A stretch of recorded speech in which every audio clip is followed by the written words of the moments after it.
Hello friends, Coach Bob with you today, and today we're going to be doing something really simple, but something that, you know, when folks go to do things, there's something just a little unnerving whenever you go to do even the most, simple of tasks if you don't have any guidance. So I recently purchased some new tires. I'll show them to you.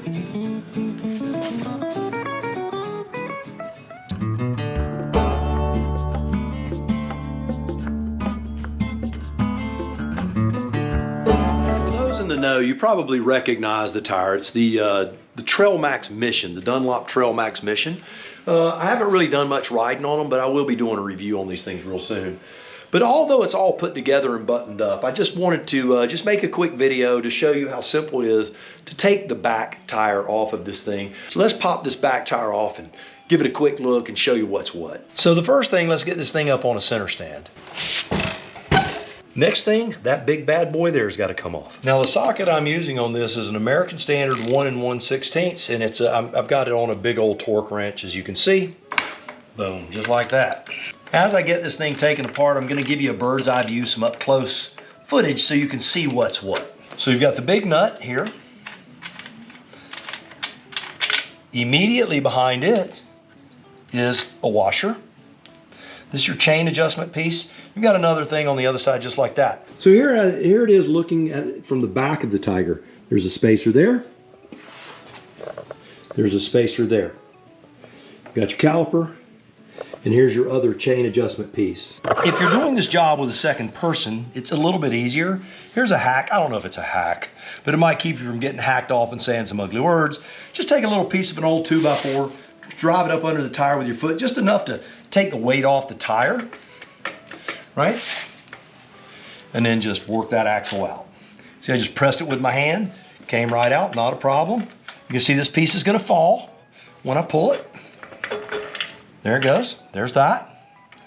Remember, it's like an arrow, and the arrow points to the front. Over on the opposing side of the motorcycle now, as I pull it on out, that's it.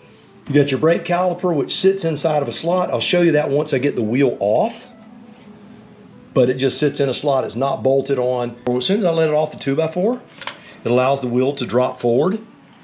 Take your chain, lay it over your swing arm, pull your 2x4 out, and then just gradually pull the back tire out. You just want to support your caliper so you don't drop it on the ground. And look for any snag points where you might be bumping into something. And there she goes, right there, it's out. Again, this is sitting in a groove. I'm going to show you that here in just a second. On the right-hand side, or the brake side, you can see this is your ABS ring here. You've got a spacer. It'll only go in one way. It goes in, thin side in. That's the only way to go in. The other side looks completely different. Let's look at the other side. That way, if you take it apart and you're freaking out which one goes where. The other one is just a very simple spacer. It just drops right in. That's it. The cush drive, let's talk about that. There's a spacer inside the cush drive. See this little spacer right here? It's inside the cush drive. It sits right there inside that bearing right there. But you can see you've just got this little rubber cushion there, right? And then these just slide in between the little rubber pieces there. It presses right in, not a problem. So you can see there's just a groove, there's a notch right there. See the notch? And that piece sits in that notch, and that's all that holds it in. And then your axle goes through there. Getting it back on is a challenge with one person, but I just get this little 2x4, I set it further up on the, as I slide it in from the back. I get my spacer, I put a little grease on. I just take a little synthetic grease, put it around there. If everything looks super clean, that's because I had the wheel off again earlier and cleaned everything up. Now, do I recommend you putting your booger hooks in grease? No, but you can. This just slides right in. It can only go in one way. There it goes.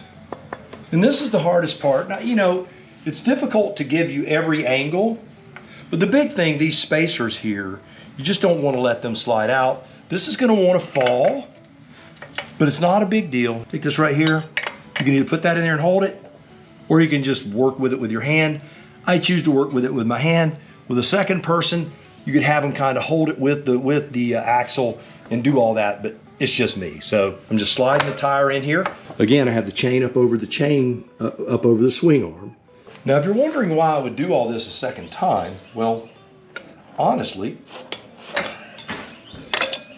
because eventually I'm gonna have this motorcycle out on a trail somewhere, and I'm gonna need to be able to do this stuff.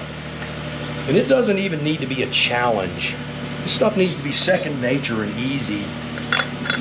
I have the slack in the chain because I've got the tire pressed way up. Pull it nice and snug. Pull it in the other direction, there you go. Get her all seated on there. And then as it starts to come towards the back, see it starts to line up, you just keep playing with it. I did put a little grease on the axle.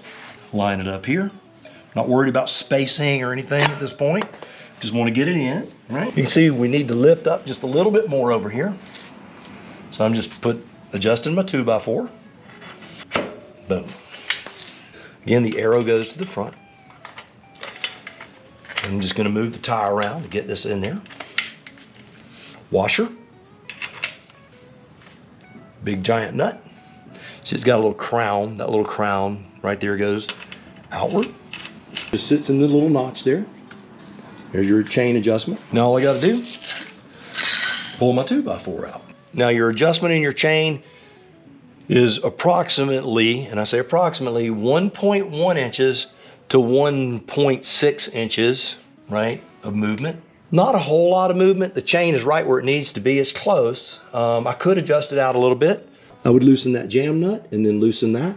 Use these alignment marks on this side. Make the same adjustment on the other side. Always make sure that your alignments are basically the same on both sides. They look the same. So what I'm gonna do now, I snug this up first. I don't tighten it all the way down, but I snug it up enough to where the tire is not going to move. If I move the tire, it'll stay wherever I put it, right? Because as the tire rotates, as you're putting it on, it can show you slack in the chain where there may not be once you get everything aligned. So you have to play with it a little bit to make sure everything's in where it needs to be. Rear wheel spindle, 110 Newton meters, which is 81.134 foot-pounds of torque. So I'm gonna go at 82. All right, well that's all there is to it. So no reason to be afraid to remove the back tire of your Triumph Tiger 900 Rally Pro or 900 GT. It's the same process. I will say this, taking the rear wheel off takes less than 1 minute. Putting it on takes less than 3 with a second set of hands, less than 5 when you're by yourself. So there you have it. Another simple job complete. Don't be afraid to do the little things. You know, you could take that back tire off, save yourself about 50 to 100 bucks based on the shop you use. Take that back tire off, if you got the center stand, run that thing down there, let them put a new tire on there like I did. Another one in the books, and do me a favor until next time, you go out, buy the motorcycle of your dreams, eat right, take care of yourself, and remember, if you're not having fun, you are definitely doing it wrong. I'll see you on the road real soon.